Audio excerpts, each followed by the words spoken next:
जय श्री महाकाल। जय माँ शमशान काली। माता शमशान काली की कृपा आप सभी पर बनी रहे और आप सब हंसते मुस्कुराते स्वस्थ एवं मस्त रहें। अधिकतर ये समस्या देखने को मिलती है कि बहुत सारे साधक जन कॉल के माध्यम से या व्हाट्सएप के माध्यम से जब उनसे बात होती है तो 90% साधकों की ये समस्या पाई जाती है। बोलते हैं कि गुरुजी हमने ये साधना की, हमने वो साधना की, हमने 2 साल तक ये मंत्र जपा, 3 साल तक ये मंत्र जपा, लेकिन ना तो कोई हमारी साधना फलीभूत हुई और ना ही हमारा कोई मंत्र सिद्ध हुआ। तो आज हम यही चर्चा करेंगे कि किन गलतियों की वजह से आपको सफलता नहीं मिली। इसके साथ साथ मैं आपको कुछ नियम बताऊंगा। साधना के दौरान अगर आप इन नियमों का पालन करेंगे तो 100% आपको सफलता मिलेगी। तो सबसे पहले यदि आप साधना करते हैं या किसी मंत्र का जाप करते हैं तो सबसे पहले उस मंत्र की परख करो कि जो भी मंत्र आप जप रहे हैं या साधना के दौरान जिन मंत्रों का आप जाप कर रहे हैं वो मंत्र कारगर भी है या फिर किसी ने अपनी मनगढ़ंत रचना बना के आपको एक मंत्र दे दिया और आप उसी मंत्र को जपे जा रहे हैं। तब आप कहाँ से सफल होंगे, कहाँ से आपका मंत्र सिद्ध होगा जब वो एक ठीक मंत्र ही नहीं है, किसी की मनगढ़ंत रचना है। तो सबसे पहली चीज है मंत्र। दूसरी चीज है वस्त्र। साधना के दौरान वस्त्रों का भी बहुत ज्यादा महत्व होता है। हर साधना के लिए अलग अलग वस्त्रों का प्रयोग किया जाता है, अलग अलग रंगों के वस्त्रों का प्रयोग किया जाता है। जैसे हनुमान जी के लिए लाल वस्त्र हो गए, माता काली के लिए काले वस्त्र हो गए।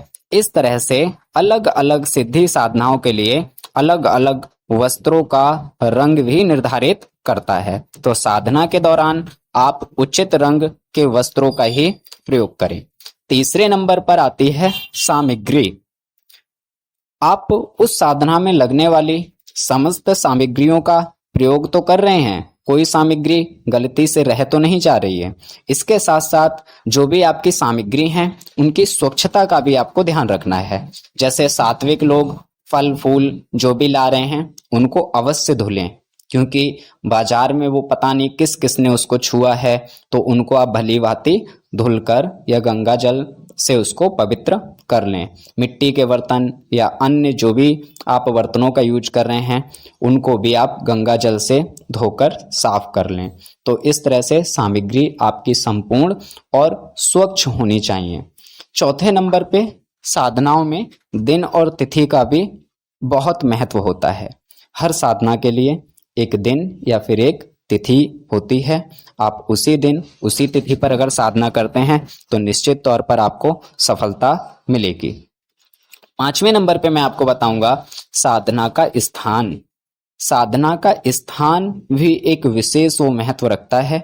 हर साधना के लिए अलग अलग स्थान होते हैं, किसी के लिए पहाड़ पर्वत, किसी के लिए शमशान। तो किसी साधनाओं को हम घर में बैठ के भी कर सकते हैं। इस तरह से आप जिस प्रकार की साधना कर रहे हैं, क्या उसके लिए जिस स्थान की आवश्यकता है आप उसी स्थान का प्रयोग कर रहे हैं या फिर आप अपनी इच्छा अनुसार शमशान वाली साधनाएं घर में बैठकर किए जा रहे हैं, तब आपको सफलता कहाँ प्राप्त होगी। इसलिए साधना स्थान का भी विशेष महत्व होता है। 6ठे नंबर पर दिशा।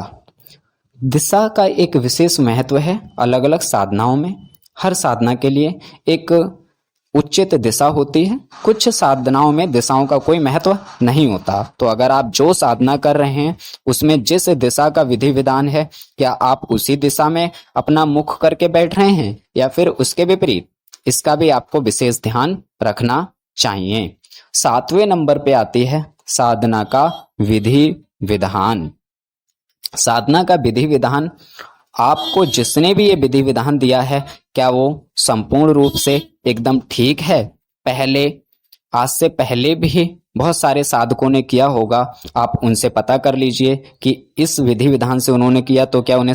8वें नंबर पे मैं साधना प्रारंभ होने से पहले जो विधियां हैं, जो नियम हैं, उनको बताता हूं। जब आप साधना प्रारंभ कर रहे हैं तो याद रखें, अपने स्थान पर बैठने के बाद साधना प्रारंभ करने से पहले सर्वप्रथम अपने गुरु का स्मरण करना चाहिए। कोई भी सिद्धि साधना आप कर रहे हैं तो गुरु का स्थान सबसे ऊपर है, भगवान से भी ऊपर गुरु का स्थान है, गुरु का दर्जा है। किसी भी साधना को करने से पहले अपने स्थान पर बैठकर, जहां आप साधना कर रहे हैं उसी आसन पर बैठकर साधना प्रारंभ करने से पहले अपने गुरु का स्मरण करना चाहिए। अपने गुरु का स्मरण करने के बाद 9वें नंबर पर गणेश पूजा। गुरु के बाद गणेश जी को याद करना चाहिए, भगवान गणेश को याद करना चाहिए और उनको आप लौंग कपूर या फल फूल मिठाई जो हैं वो अर्पण कर सकते हैं और उनसे आशीर्वाद प्राप्त कीजिए। उनसे आशीर्वाद प्राप्त कीजिए कि मैं जिस साधना के लिए बैठा हूँ उसमें मुझे सफलता प्राप्त हो, ऐसा मुझे आशीर्वाद दें, ऐसी उनसे विनती कीजिए। गणेश पूजन के बाद आता है शिव पूजन। शिव पूजन कीजिए गणेश भगवान के बाद। शिव जी को भी आप जो भी चाहें लौंग कपूर फल फूल मिठाई दे सकते हैं और उनसे भी आशीर्वाद मांगिए कि मुझे आशीर्वाद प्रदान करें। शिव पूजा के बाद अपने कुल देवी देवता, इनका भी विशेष महत्व है साधना के स्थान पर, क्योंकि हमारे कुल देवी देवता ही हमारे संरक्षक हैं। हमारे जन्म से लेकर हमारे मृत्यु तक हमारी रक्षा, हमारे परिवार की रक्षा कुल देवी देवता भी करते हैं। तो उनसे भी आप आज्ञा लीजिए और उनसे भी आशीर्वाद प्राप्त कीजिए कि आप मेरे घर के संरक्षक हैं, आप मेरे कुल देवी देवता हैं, मेरी पीढ़ी दर पीढ़ी सब आपके संरक्षक में ही इतनी बड़ी हुई है, आप मुझे आशीर्वाद दें कि मेरी ये साधना सफल हो। इस तरह से आपके ये 11 नियम मैंने आपको बताए हैं, आप इन 11 नियमों का पालन कीजिए। उसके बाद अगर आपको सफलता ना मिले तब आप मुझसे कहिए कि मुझे साधना में सफलता नहीं मिली। लोग करते क्या हैं, नियमों का पालन करते नहीं हैं, बस उनको जो बता दिया गया 2-4 बातें उसी को लेकर वो मंत्र जाप को बैठ जाते हैं और एक पागल की भांति मंत्र जाप करते रहते हैं लेकिन उसका परिणाम मिलता नहीं है। फिर वो दुखी हो जाते हैं और उनका साधनाओं से मन ही हट जाता है कि ये सब ढोंग है, पाखंड है। हालांकि सबसे बड़ी गलती ये है कि उनको सही मार्ग, सही नियम बताए नहीं गए, जिससे वो सफलता को प्राप्त नहीं कर सके। और एक अंतिम चीज़, आप जिसके भी संरक्षण में अपने गुरु की आज्ञा से जो भी साधना कर रहे हैं तो गुरु सर्वप्रथम है, उनकी आज्ञा की अवहेलना कभी मत कीजिए।